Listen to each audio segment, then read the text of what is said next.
Hello everyone. इस video में मैं बात करने जा रहा हूँ एलएनटी बीआईएस एग्ज़ाम 2021 के बारे में। जनरली बच्चों ने फॉर्म तो फिल कर ही दिए होंगे, बट अभी दिक्कत कहाँ आ रही होगी कि बच्चों को प्रॉपर डेटा नहीं मिल पा रहा होगा एग्ज़ाम के बारे में कि यार कैसे इसके लिए प्रिपेयर करना है, क्या चीज़ें हमें पढ़नी है, किस टाइप का एग्ज़ाम आएगा। तो गाइस बिल्कुल भी टेंशन लेने की ज़रूरत नहीं है, क्योंकि आप सभी के लिए मैं अपने चैनल पे लास्ट ईयर 2020 के सिलेक्टेड कैंडिडेट को लेके आया हूं, जो कि अभी आईआईटी मद्रास से अपना एमटेक कर रहे हैं थ्रू एलएनटी बीआईएस प्रोग्राम। तो गाइस वीडियो को एंड तक देखना, आपको काफ़ी ज़्यादा इन्फॉर्मेशन मिलने वाली है इस वीडियो से। और हाँ, जिसने अभी तक मेरा चैनल सब्सक्राइब नहीं किया है तो प्लीज़ इसको सब्सक्राइब करें, लाइक करें और अपने फ्रेंड्स को भी शेयर करें, जिससे आने वाले टाइम में आपको ऐसी अच्छी अच्छी नोटिफिकेशन मेरे चैनल के थ्रू मिलती रहेगी। तो आइए हम स्टार्ट करते हैं उनके साथ डिस्कशन को। Welcome Vithal in my YouTube channel. So आगे बढ़ने से पहले आप मुझे अपना छोटा सा इंट्रोडक्शन दे दीजिए। यस, बिल्कुल। Thank you Abhishek. एक्चुअली मैं आता हूँ महाराष्ट्र के औरंगाबाद ज़िले से। तो मेरा जो बीटेक कंप्लीट हुआ है वो महाराष्ट्र में हुआ है, गवर्नमेंट इंजीनियरिंग कॉलेज से, जलगाँव का। उसके बाद जो है मैंने गेट वगैरह और या एलएनटी तक जर्नी आई। तो ये जो गेट की प्रिपरेशन आपने खुद की थी या किसी कोचिंग से किया था आपने? एक्चुअली जलगाँव एक ऐसा शहर आ जाता है, वहाँ पे गेट की कोचिंग वगैरह ऐसा कोई हब वगैरह नहीं है। तो आप कह सकते हो कि जो कॉलेज के साथ-साथ जो अपन कुछ किताबें वगैरह लेके पढ़ते हैं, थोड़ा-सा यूट्यूब की हेल्प बहुत हो जाती है, तो उसी उसी से मेरी प्रिपरेशन हो गई थी। वेल डन यार, मतलब तुमने खुद ही मतलब बीटेक के साथ साथ गेट भी क्रैक किया और फाइनली मतलब एलएनटी को क्रैक करके भी तुम आईआईटी में हो, तो it's a very good thing. तो तुम्हें ये एलएनटी के बारे में पता कैसे चला? एक्चुअली हुआ ये था कि अभी गेट का पेपर वगैरह मीन्स प्रिपरेशन चालू थी। लास्ट का 1 महीना था, शायद नवंबर नवंबर था, नवंबर की 15-1 तारीख थी। तो हमारे कॉलेज के ऑफिशियल ग्रुप में किसी ने नोटिफिकेशन भेजा एलएनटी बीआईएस के बारे में। तो तब मुझे पता भी चला, मेरे सीनियर्स भी थे जिन्होंने क्रैक किया है हुआ है ये एलएनटी का एग्जाम। तो उन दोनों के हिसाब से मतलब उन वो नोटिफिकेशन आया, फिर मैंने कांटेक्ट किया मेरे सीनियर से। तो उस तरह से मुझे फिर आइडिया आया कि कैसे प्रिपेयर करना है, क्या करना है। तो उस वे में मेरा आया। अच्छा है। तो मतलब ये जो एलएनटी का एग्जाम होता है, तो मतलब कितने स्टेज में आपका ये हुआ था पूरा? एक्चुअली उसके 2 स्टेज है। पहला स्टेज तो होता है कि रिटन एग्जाम होती है। अच्छा अच्छा। फिर रिटन एग्जाम के बाद इंटरव्यू होता है। लेकिन जो इंटरव्यू होता है वो आईआईटी में से होता है, आईआईटी दिल्ली या फिर आईआईटी मद्रास में होता है। लेकिन इस टाइम कोविड वगैरह था, तो इसलिए मेरा ऑनलाइन ही इंटरव्यू हुआ था। ओके। तो मतलब इसके लिए आपने कोई प्रॉपर प्रिपरेशन भी की थी या जस्ट मतलब एग्जाम दे के आ गए थे? एक्चुअली हुआ ये था कि गेट का पेपर हुआ था, उसके अच्छा। बाद शायद 15 या 20 दिन का समय था। तो उस दौरान मैंने मेरे सीनियर से कांटेक्ट किया, जिनका हुआ है उनका। तो उन्होंने बताया मुझे कि जो इंग्लिश का पार्ट है, क्योंकि प्राइवेट सेक्टर है, इंग्लिश और रीजनिंग का जो पार्ट है वो स्ट्रांग होना चाहिए और कम्युनिकेशन पार्ट थोड़ा सा स्ट्रांग होना चाहिए। तो इस हिसाब से मैंने फिर तैयारी की, 15-20 दिन की तैयारी की। इस टाइम भी यूट्यूब वीडियो की काफी मदद हुई, क्योंकि इतने सारे एग्जाम है, हजारों एग्जाम है। तो सभी एग्जाम के लिए कोचिंग तो नहीं जा सकते और सभी बच्चों को कोचिंग फिजिबल नहीं होती है। तो यूट्यूब काफी अच्छा सोर्स है। तो मैंने लगभग यूट्यूब से ही सारी चीजें सीखी है। तो यूट्यूब से 15-20 दिन का मैंने तैयारी की। खासकर मैंने इंग्लिश पे ज्यादा फोकस दिया, क्योंकि उन्होंने बताया था कि जो टेक्निकल पार्ट है, तो टेक्निकल पार्ट आसान रहता है। और मेरे गेट का भी पढ़ाई हो चुका था, तो इसलिए मैंने गेट टेक्निकल पार्ट पे उतना फोकस नहीं किया। लेकिन इंग्लिश और रीजनिंग, जो कि आजकल बच्चों का थोड़ा सा वीक ही होता है, तो उस पे ज्यादा फोकस किया था। ऐसा मेरा प्रिपरेशन रहा था।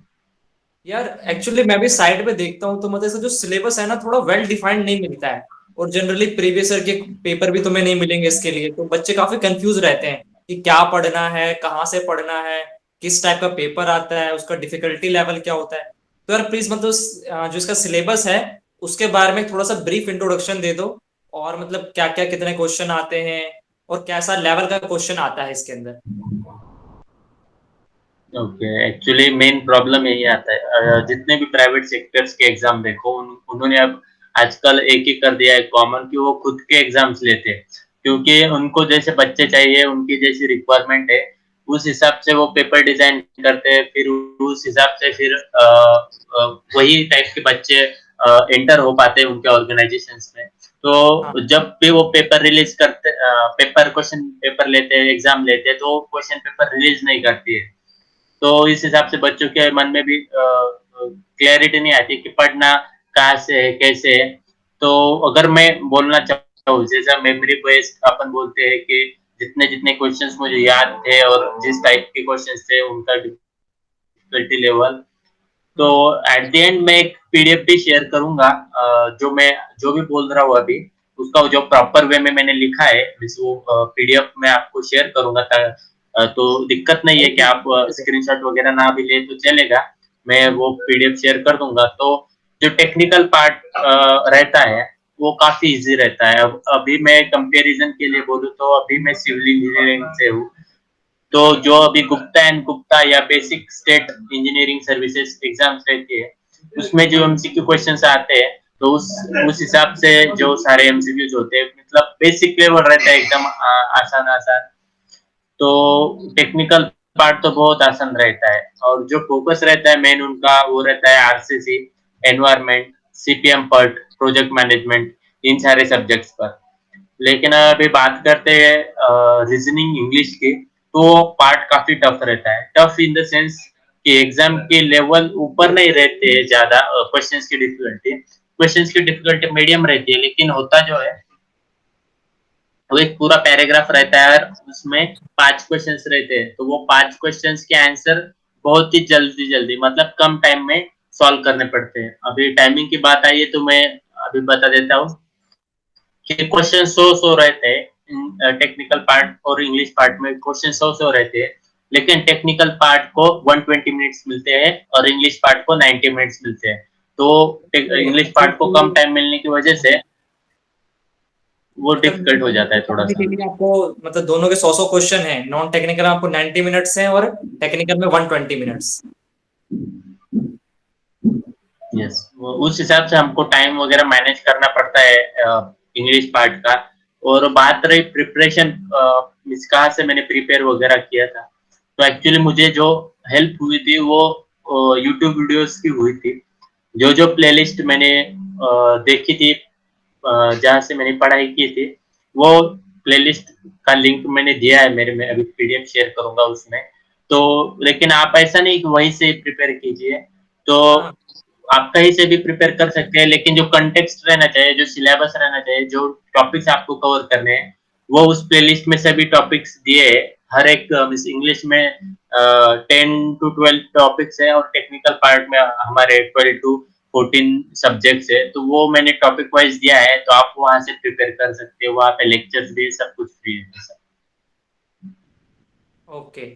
तो मतलब वो ये क्वेश्चन की बात तो हमारी हो गई, जो डिफिकल्टी लेवल आपने बताया टेक्निकल का उतना हार्ड नहीं होता है।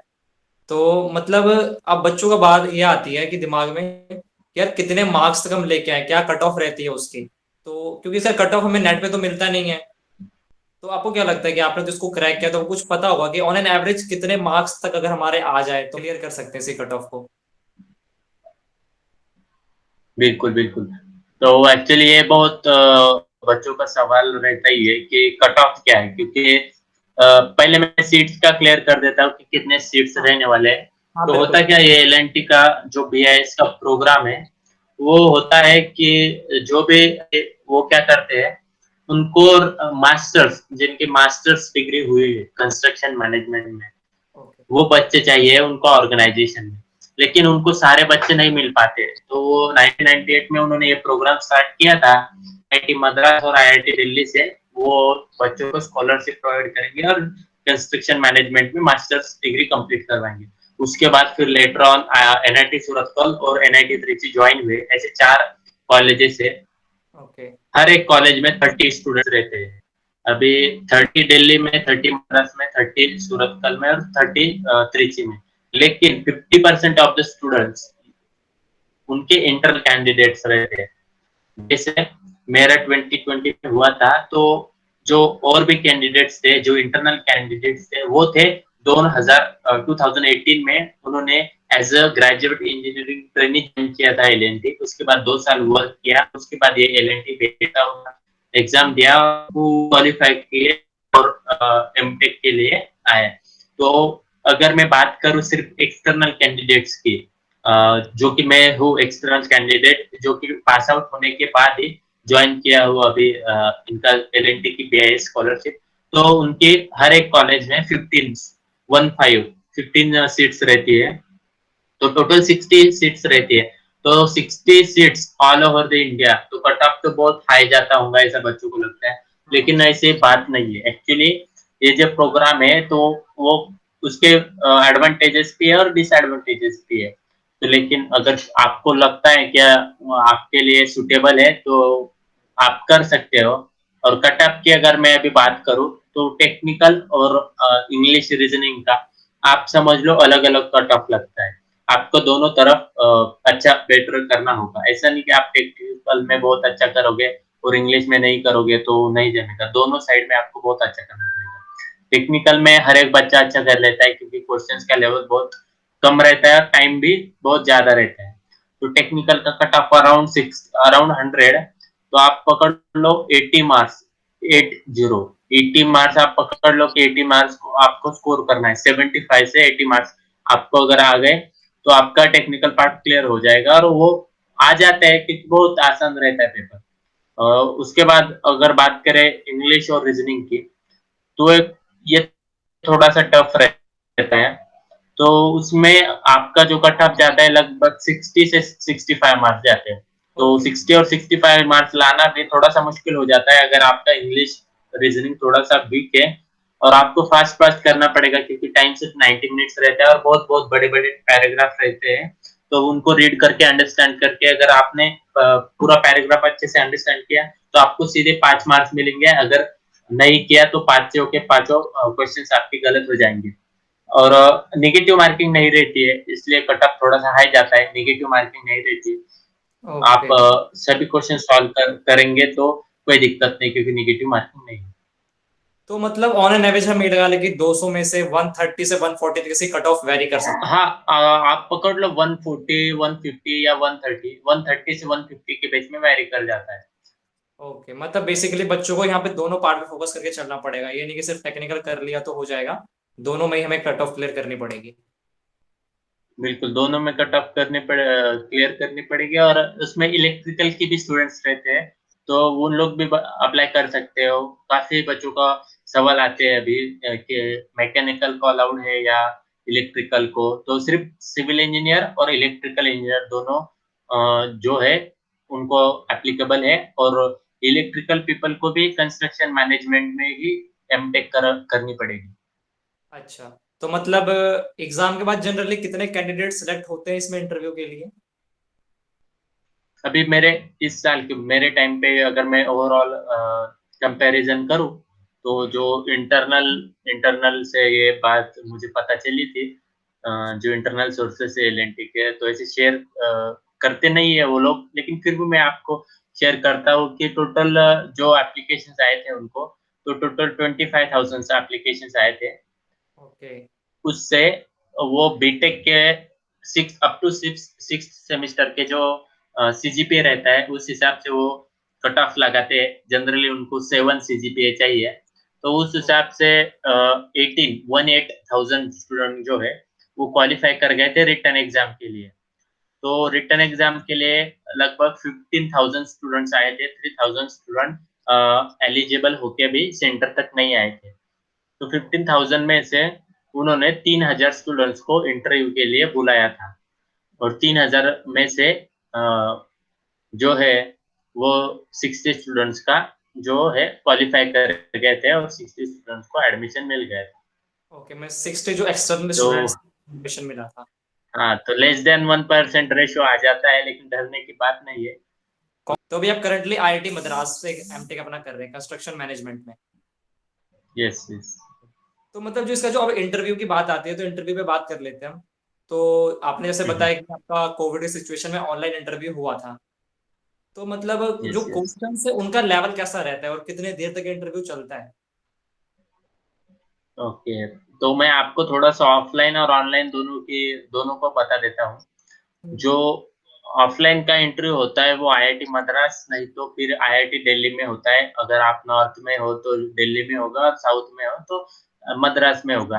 तो 3 ओके। प्रोफ़ेसर रहते हैं वो कि रिस्पेक्टिव आईआईटीज़ में रहते आईआईटीज़ के रहते हैं और एक जो रहते हैं एचआर वो एल&टी की तरफ से रहते हैं।